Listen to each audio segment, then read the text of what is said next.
że ważne są tylko te dni, których jeszcze nie znamy.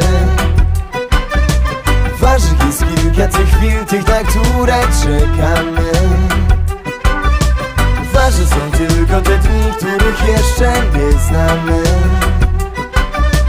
Ważnych jest kilka tych chwil, tych, na które czekamy.